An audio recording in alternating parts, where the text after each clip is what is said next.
Hi, I'm Claude. And I'm Jess. We are corporate employees by day, entrepreneurs by night, and work besties for life. Join us as we explore how work besties lift each other up, laugh through the chaos, and thrive together in every industry. Work Besties! Hi, all. What happens when a mother-daughter combo decides to go after a bold mission to empower the next generation of girls? Well, welcome to Work Besties Who podcast. Today we're chatting with Maria and Sienna, the mother-daughter duo behind You, a platform empowering teen and tween girls.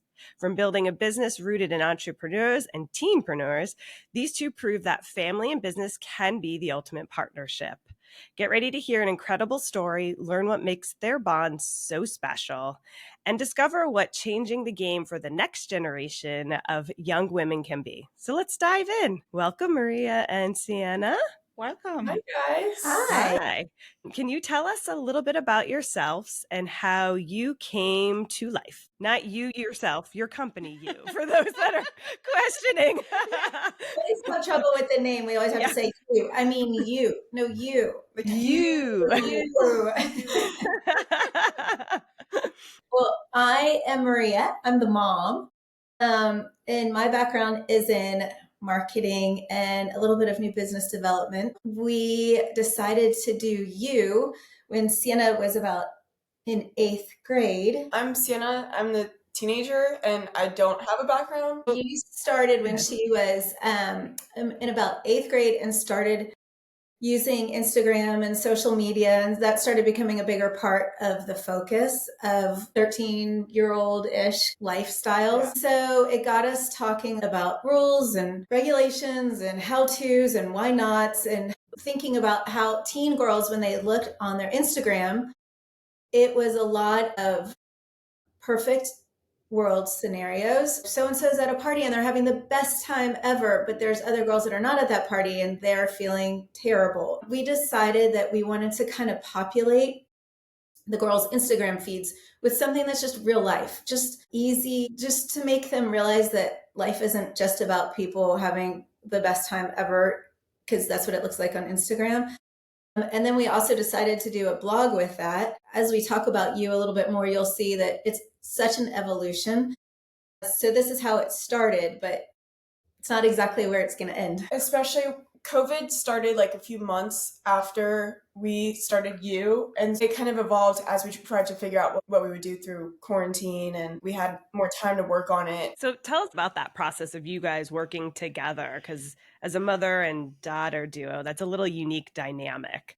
I mean, a lot of it was kind of just like, you knew business stuff, and I had no idea what was going on in the world. I was like 13, and so I was like, no, we should do this, and like, let's do this. And she was like, okay, well, like, calm down a little bit. You brought the teen perspective, and I brought the world perspective. Yeah. And we merged the two. We decided it was important to work together just for our relationship, meaning we wanted something that we had a common ground with, because I think mothers and daughters start fighting over everything at that age. And having this was a neutralizer. So we would sometimes fight about this, but it was something that we both came back to, and we both had a common goal and something that we both wanted to work towards, versus me yelling at her that her skirt was too short, or you didn't get your homework done. Something that we could do together. We had a little philanthropic component to it, so we could do it together as well as feeling good about what we were doing. It kind of brought us to a neutral ground, which was needed at the time. And okay. I remember when we were first starting, we were arguing a lot.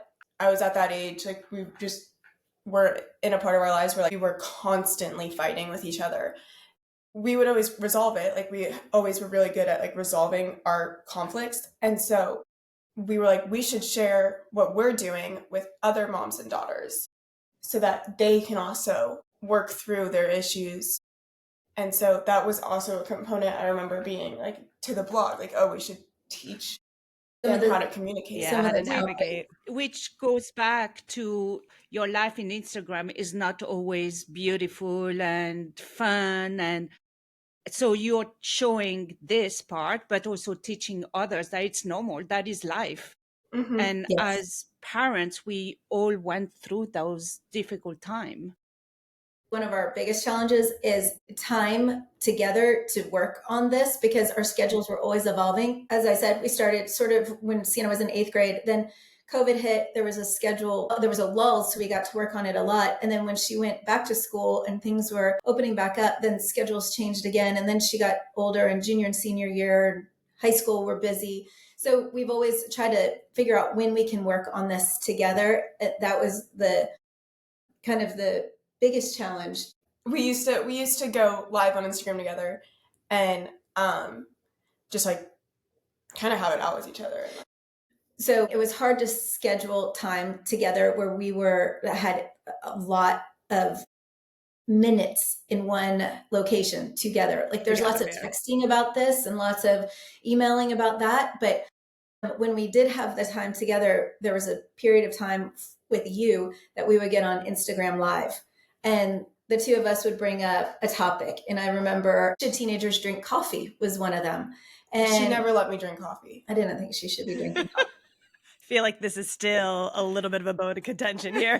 And another time we got on and had a discussion around spring break and about bikinis. Look how big or small these bikinis should be for teenage girls. And so the girls would get on, our followers would get on with us and they would weigh in. And then Sienna and I would basically argue on live because I believed something and she believed something else. And so my friends would get on and they'd back me up. And then moms would get on and say, no, the bikinis are too small. That's a good way of learning how to debate in a more healthy way. Yeah, healthy way, but also with facts, right? As opposed to just because I want to or because that's what every other one's doing. Like it, I think encourages kids of all age to understand parents have a perspective for a point of reasons. And then the kids really should be thinking about the multitude of reasons as opposed to just what your main focus is. I like that idea.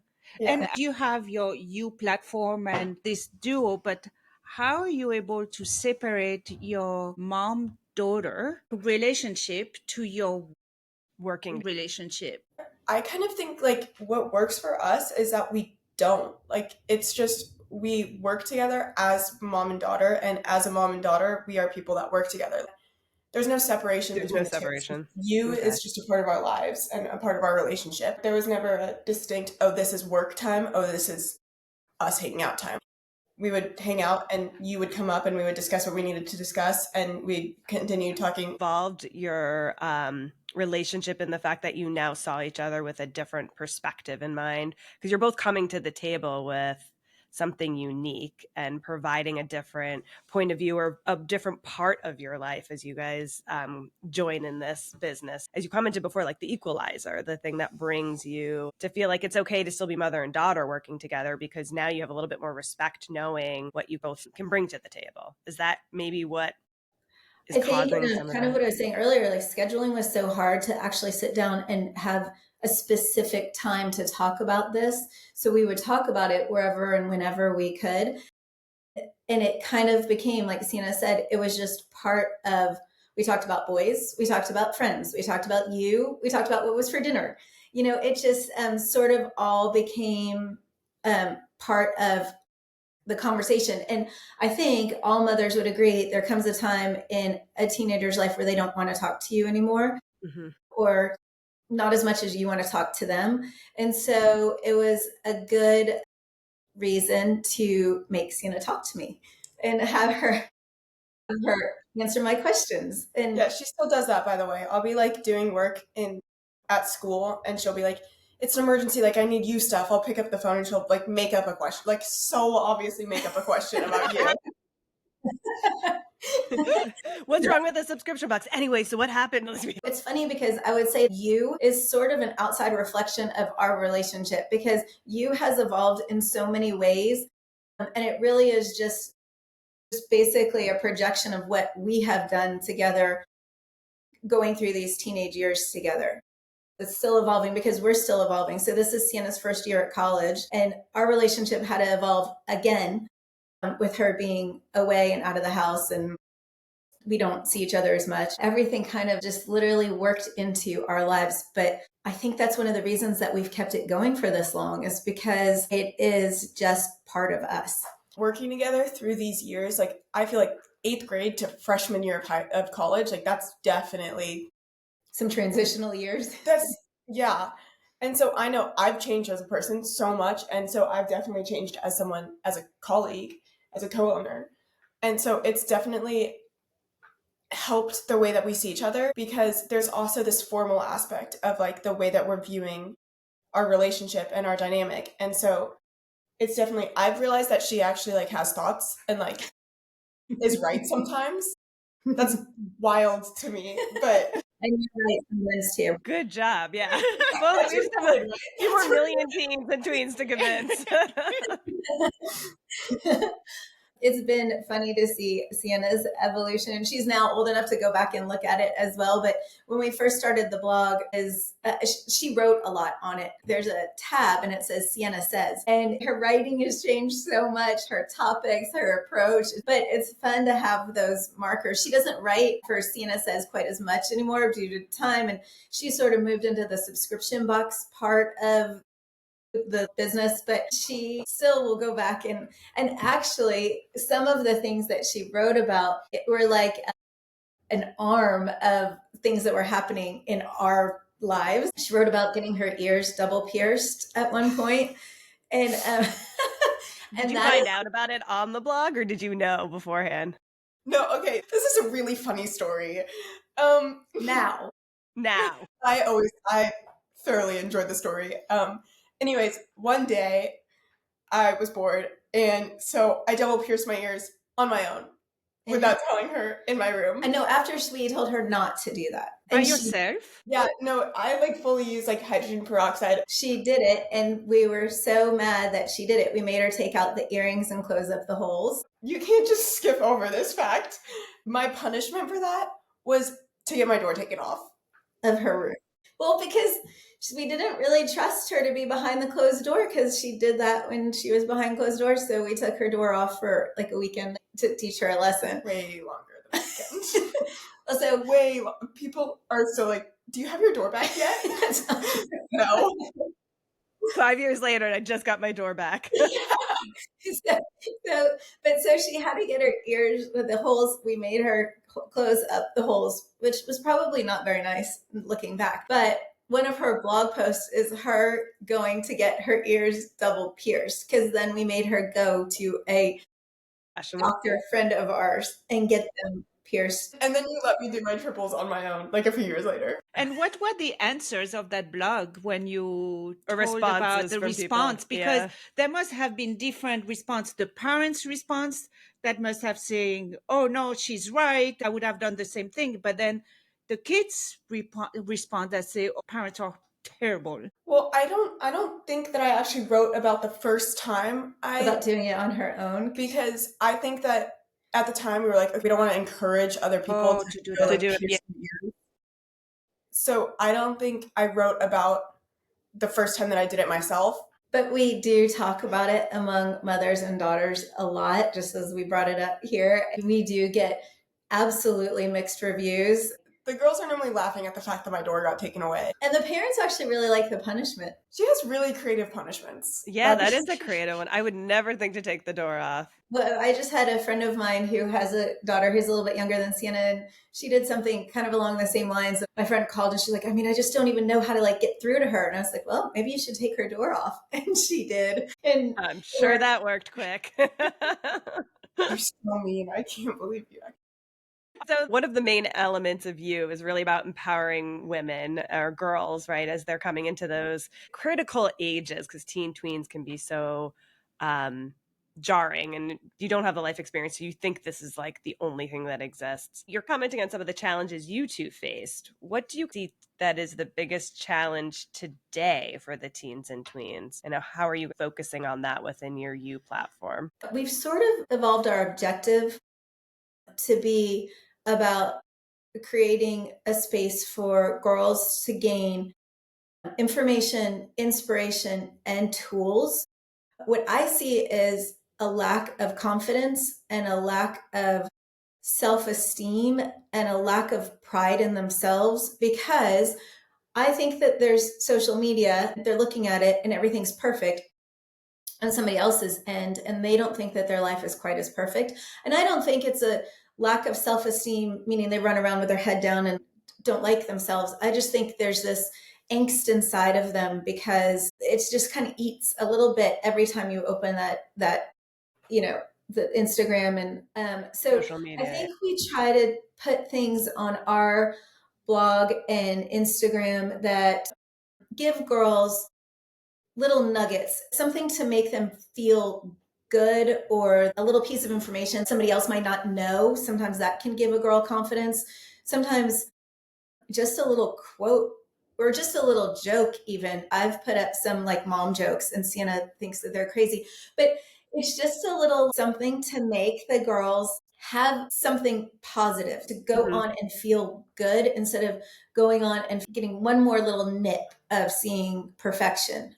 So I think that's an overriding theme of teens today, is just kind of the confidence, and the feeling that everyone else has perfection except for them, and that is so wrong, so wrong. Yeah, that is something I 100% have noticed. A lot of teenagers, or at least teen girls, feel alone in, like, they feel like they're the only one that feels this way, and they feel like they're the only one that like looks at something a certain way. And that's also something we want to work on with the blog, is like showing them that like you are not the only one going through this right now. Like you are not alone in this. And sharing stories of other people's conflicts and other people's struggles, and showing them, look, there's so much going on. Like you are not on your own in this. I think again, You has evolved so much, and now the blog is written for girls by girls. We don't write very much. We don't put very much up there at all. A lot of it now is becoming a platform for girls to tell their stories, whatever their stories look like. Sometimes it's a story about a pet pig, and sometimes it's a story about an eating disorder. And it is just so that girls, followers, can go on and they can see that somebody has something funny going on in their life, like they have a pet pig, and then someone else has a really serious issue of some sort, whether it's depression or whether it's a divorce. So the blog is full of different perspectives and stories from the girls. And that is also, to Sienna's point, to make girls feel like they are not alone in this. There are other girls feeling the feelings. So are they going to answer, for example, this a girl that has bulimia or anxiety or whatever, would someone answer back to her and say, yes, me too, and this is what I do? Or do you answer to them? So that's the funny thing I've learned about the teen girls. They don't want to answer back. I think if they had an anonymous Instagram site or some Instagram handle, like they would respond immediately, because if we ask them directly, somehow we will get feedback, but they will not put their name out there in response to an Instagram post or a blog post. So it makes it difficult at times to open that dialogue and get feedback from them. We have to literally go seek it out so that we know how to evolve the blog or the communication with them, whatever that communication looks like. Teen girls are closed. And that's why we try to put up as many random things on that blog as girls want to write about, because you never know when that will affect or who it will affect, because somebody really might be looking for something to wear for the 4th of July and they don't know what to do. It's almost one-sided in a way, even though we know it's touching their lives in multiple ways, if that makes sense. Yeah, there's not a lot of dialogue that we see, but like we on our end can see how many people are reading it and how many people are viewing it, but there's no back and forth between the two. Well, it goes back to what you were saying before. This is the time of their life where they think they're the only ones going through it. You're providing them an avenue of a resource to look for it, feel comfortable and confident they don't have to have their anonymity given away. A big reason a lot of the girls write for us is because it's all anonymous, which we started as a safety thing. When girls write for us, we always identify the post with their initials and then their age. But we've had girls say they don't even want their initials being put on there. So we'll make up an initial, we'll change one of their initials, we'll use their middle name. We've had a couple of completely anonymous that have come through, like a friend of a friend, and they've sent us a blog post. We don't even know who it is. What is the vetting process then? People can just write into you all? Are you specifically asking questions and looking for people to reply, or? A little bit of both. But people can just send in, if they have a cool story, they can like DM us and be like, hey, I have a pet pig. This was one of the times one of the girls wanted to be anonymous, and I had a friend, I was just chatting with her. She was left-handed, and somehow we started talking about how it's National Left-Handed Day. She is a psychologist, and she was working with a girl who was left-handed. And I don't know the back end of that story as much as I know she said, well, I'm going to ask if this girl wants to write about being left-handed. And she did. And my friend sent us the post that she wrote, her client wrote, and sent it to us. And so the vetting process is to come to us. It has to be a trustworthy source. We don't want to just throw something up there that doesn't make any sense. Right. But the girl wrote this amazing post. We don't know who she is. And we're not exactly sure why she wanted to be anonymous, because the story itself, the post itself, is benign. It's about being left-handed. We'll accept it because she had something to say. And I'm sure there's another girl somewhere out there that saw the post about the troubles of being left-handed. And she said, yes, I'm not the only one. Yeah. And I know, like, even I kind of get it. I write still sometimes, like barely ever, maybe once a year. For you? Yeah. And like most of the time, like my face is out there, my name is out there on the website, on the Instagram, all the platforms. And like I'll write something and I'll use fake initials because I get it. Like it's again is that authentic voice and the trust, especially the trust towards those teenagers, that is so important for them. Yeah, and I'm sure it helps with them tackling those bigger issues, just to know that if they were to write to you, you will keep them anonymous too. Yes. I have to say most of the ones that are anonymous, we do know who they are. Okay. The world does not know who they are. Several girls have come to us and said, we want to write about this, this, and this. And whether they're embarrassed that they're writing or they're not sure that they are doing a good job, I think there's a topic they're not ready to share with the world. Yeah. And they just want it for whatever reason. So we say, okay, you pick the initials, or the ages are always the age. That we don't change. That's great. So we wanted to switch a little topics because you guys mentioned it earlier on, the subscription boxes. How does that come into play with this platform? We started the subscription boxes because it was COVID, and well, at the beginning of we were going to do events, philanthropy, things for teenage girls to do together, instead of getting on their phones or going to the mall or something boring. So we had all of these events planned out. And we they think that's boring though, Maria. Boring after a while, maybe. Yeah. But we were doing these events, and we did one, and it was really fun, and we loved it. We had the second one scheduled. We were going to do them every month or every other month or something. And then the world shut down. So we canceled our second event. And even when the world opened back up, it was a little bit weird to have events because people were still a little standoffish about getting together in your bubble. Groups. Yeah. When the world shut down, we were kind of like, okay, well, now this whole aspect of our company, we can't do it right now. So like, what should we do? And so we were thinking about what to do. And I, at the time, was looking into subscription boxes. There's like makeup ones and there's like lifestyle ones, but like none of them really were just right. Like none of them were that market, for that target age. For the teen tween world. It was either too young or too old or too specific. And so we were like, it was just a completely separate thing that I was also looking for just because I was bored. And then we were also looking for something to do with the company. And then we were like, wait, why don't we just combine this? Why don't we make our own subscription box for you, this exact thing that you're looking for? Yeah. So as you can see, you has evolved based on our lifestyles. And it's a projection, as I was saying earlier. So the subscription box is a lifestyle and beauty box for tween and teen girls, but we've actually had subscribers that have gone up to like 24 years old.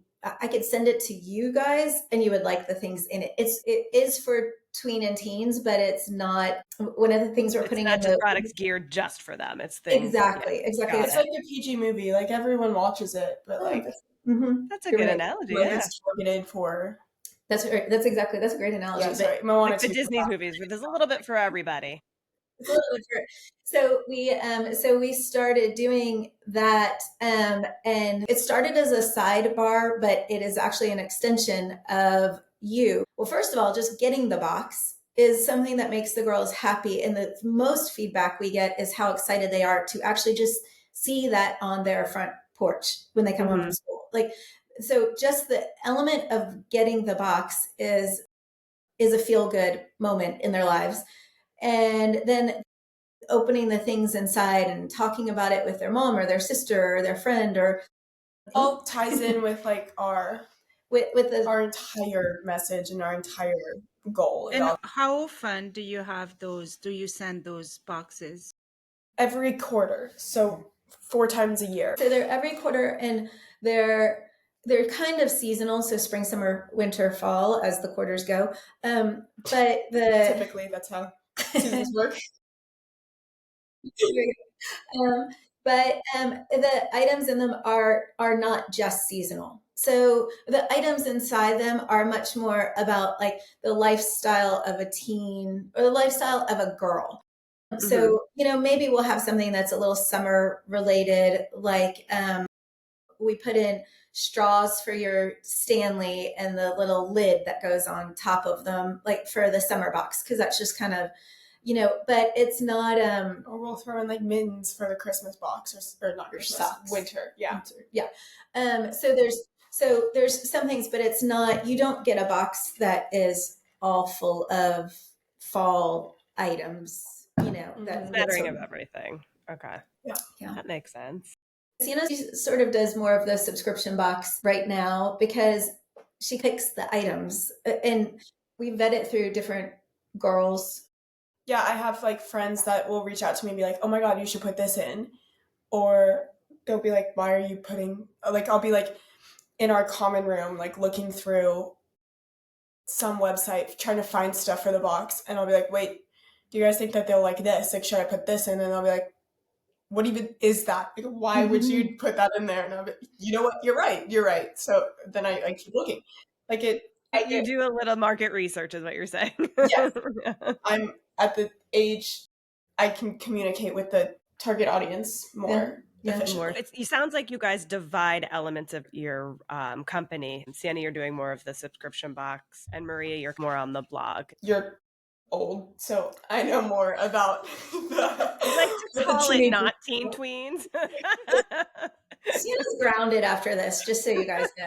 There goes that door. I'm sorry, but it's like it's like hearing my teenager talking to me. Actually, you talk nicer. I didn't mean to like sound so rude. Yeah. But my point was she's old and I'm more of a teenager and I know more about the teen tween life. I'm more in that area of the company.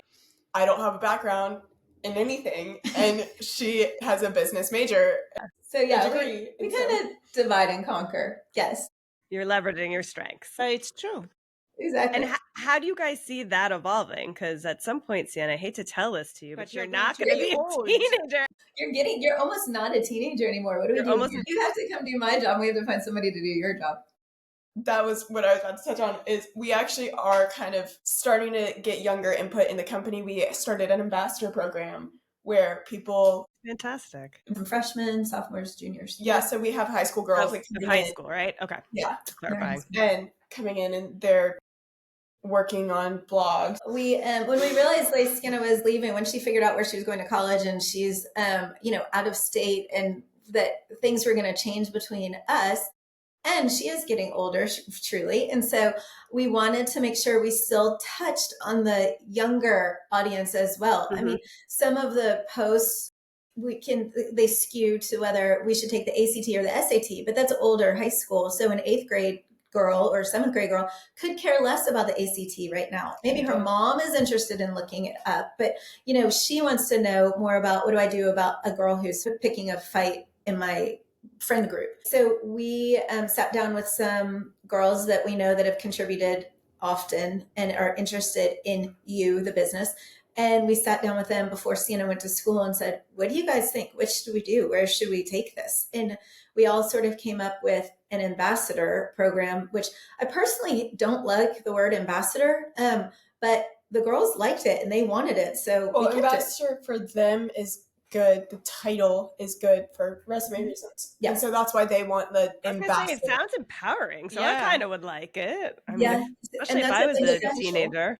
Yeah. And that's what they said. And so they're using this as an internship or something to put on their college applications, because we know how hard it is to get into college now and how colleges are looking for different things than just your typical grade and ACT score. We started an ambassador program. We have girls that are young and all the way up the ladder, and they write blog posts for us. They give feedback. We're going to be doing a big holiday philanthropy, and they're going to be involved in that. It's a way to stay in touch. You're still going to want to have your platform target towards teenagers. So it's not as you is going to grow up as Sienna is growing up, which was at the beginning was really about your relationship. And so it's really going to stay with the teenagers. Yes, because that was like kind of the main point when we were starting it, is that there's no source for these girls. And so we still want to like be the source. We still want to provide them that safe space. And it took us a long time to get to where we are, because we've evolved this with each other and with growing up. And now we can see, now we understand the life of a teenager from 13 to 18, or I can see it differently now that I've gone through it. Sienna now understands that there's an end. Yes, there's an end to the angst and the craziness. So not angsty. No, like but it's I think that's a good terminology, because while you're going through that age, you really do not have that level of understanding of how much everyone else is going through. Even if it's not the same thing, they're going through something else, and it's everyone has an angst or an anxiety. And I think you see also that you're not alone. Like you always hear the teenager, oh, so and so is parents don't do that. You see that community that everybody's going through that, and every parent or most of the parents are going to do the same thing. So it shows also that you're not alone, that there is something behind. And to that point, we've noticed that we have a pop-up on our website, so you can put your email address in and you're a subscriber. And so you get the blog sent to you instead of going to look for it. And we've noticed that we can tell that a lot of the subscribers are moms. I was going to say, are you ever going to have like a portion that's just dedicated to moms and navigating that landscape? Because I'm coming up on it and it's scary. It is scary. And so that's a lot of moms. And it's funny, a lot of grandmothers buy the subscription box because they know it's like a good thing. They know that we know what a teenager is doing and what they like. And so they just trust the process that we've already vetted the cool things or the not cool things. But we've noticed a lot of moms on our Instagram. We can see their faces and it's a mom, it's not a teenage daughter, but they go on because they just want to see and know and have some insight into the lives of these girls. So it's becoming not only a resource for the girls, and that's who we target. We only communicate to the teen girls. So everything is speaking to them. It's not really speaking to the moms, but the moms like to come in and kind of see that it actually is speaking to the moms because they want a little insight into it's kind of teaching. It's also probably giving them tools or the ways to communicate it, because I think that's the biggest disconnect, at least even with my daughter. Like the word choice matters, and if I say a word that she does not think is cool anymore, the whole conversation is just over, regardless of like answering the conversation. So I think things like this can help. Why are you laughing, Sienna? It's true. How many times have you done that to your mom? I'm thinking about how much she does that too. She will say something that she thinks is. Anyways. And you're like, no one uses that word. Yeah. I really like also this part where it also talks to the moms, because they will understand from a teenager part what do they feel, what they like and what they don't like. and that will actually help them change the behavior, because at the end of the day we all grow together, right? The teenager is growing, but the mom also is growing at the same time, because we are all left on what's going on. My little child that loved me so much is not there anymore. I think that is so good as well.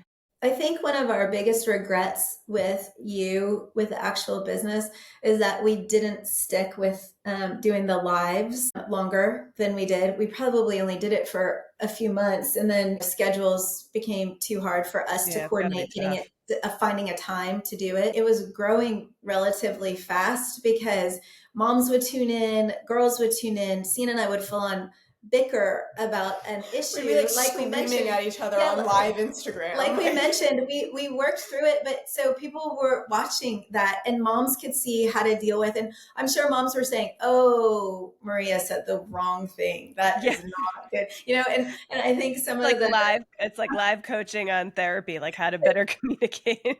Exactly. And so moms were able to see that it doesn't go on in only their house, that it also is across the board. So that is probably something that we, looking back, and I don't even know how we bring it back. You can, what if you did like an ambassador? I was going to say, do an ambassador program that's mom and daughters, and they do it once a quarter, and each one has to, I'm sure you could bring other parents and daughters on there for sure. Yeah. I love that. I think probably, and then you get different perspectives, because it wouldn't be the same mother-daughter duo every time.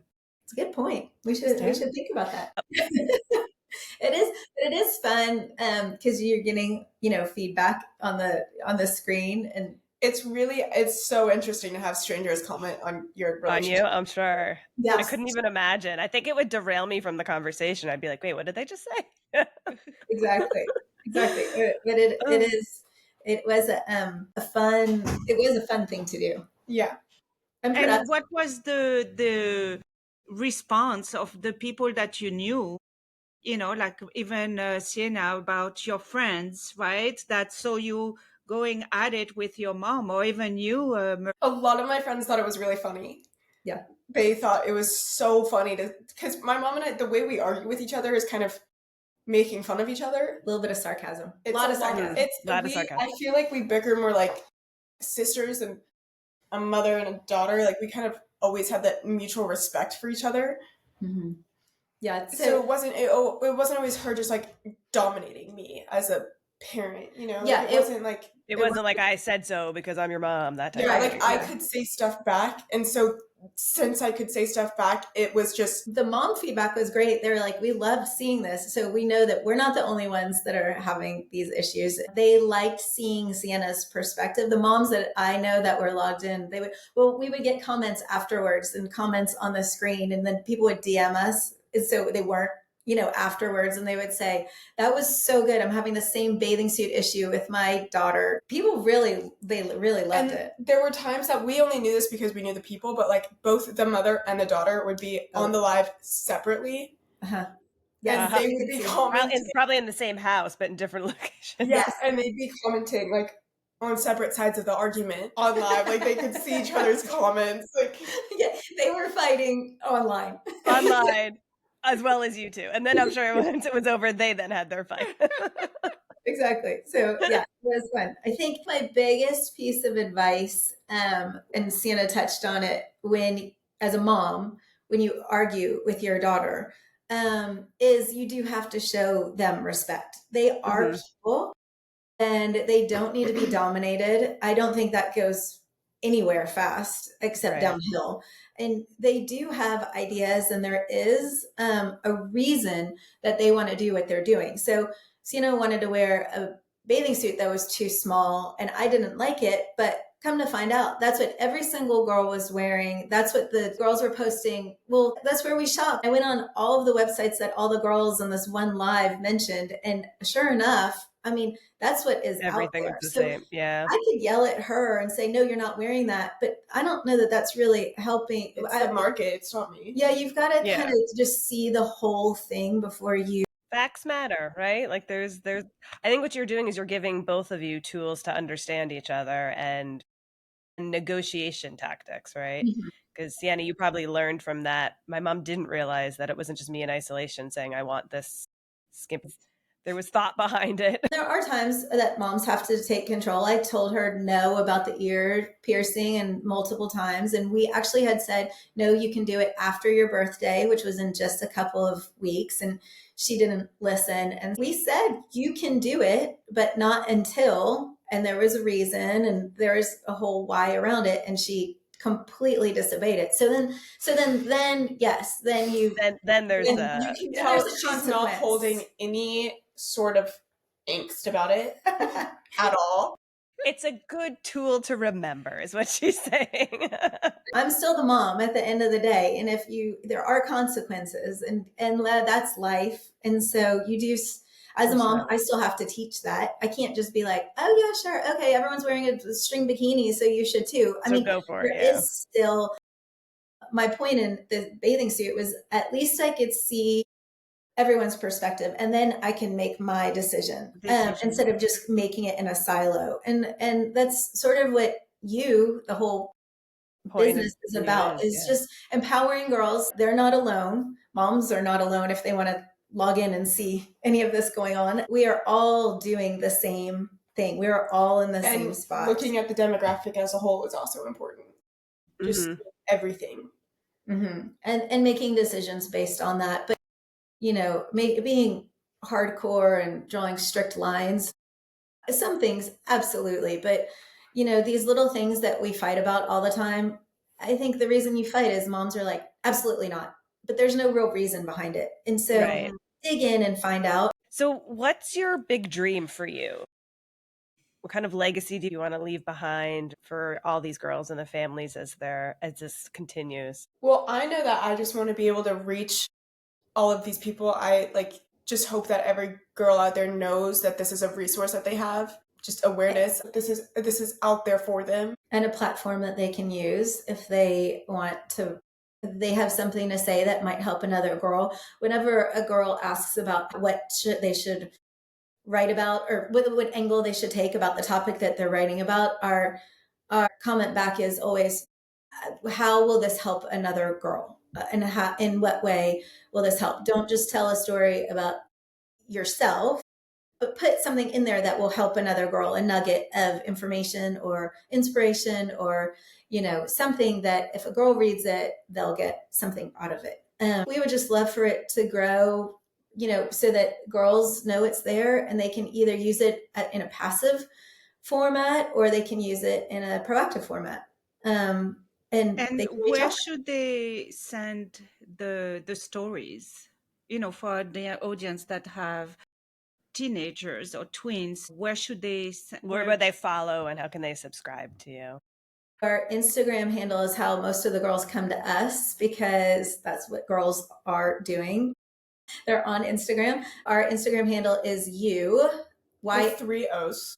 3 OOOU .life. And that's how most people, they just DM us, let us know they have a story, or give us feedback on a story they read. We've had a lot of girls say, oh, well, my friend wants to write about such and such. Can she do that? And I say, yeah, of course. And then let us have their Instagram and we'll reach out to them. So a lot of it's done over Instagram. Awesome. So our last question we love to ask everybody, if you could give one final piece of advice, and in your case, it would be to your girls that are on your platform or listening today, what would it be? I would probably say, just remember you're not alone. I think I would too. And you're going to get through this. Take the good and the bad. It's going to be fine in a couple of years. So true. I love it. So true. I've got chills. Well, thank you so much, Maria and Sienna. This was definitely a very educational and very fun podcast where we got to learn a lot about your platform, you, with 3 O's. It's such an inspiring mission, and we appreciate you guys taking the time to not only do this platform, but also share with all of us. So for all of our listeners out there, if you love this episode, please don't forget to subscribe to our Work Besties Who podcast and give us a like and a review and leave those comments so that we can come up with other fun topics to bring to you. Thanks for tuning in, and we'll catch you all soon. Thank you. Thank you. Remember, whether you're swapping snacks in the break room, rescuing each other from endless meetings, or just sending that perfectly timed meme, having a work bestie is like having your own personal hype squad. So keep lifting each other up, laughing through the chaos, and of course, thriving. Until next time, stay positive, stay productive, and don't forget to keep supporting each other.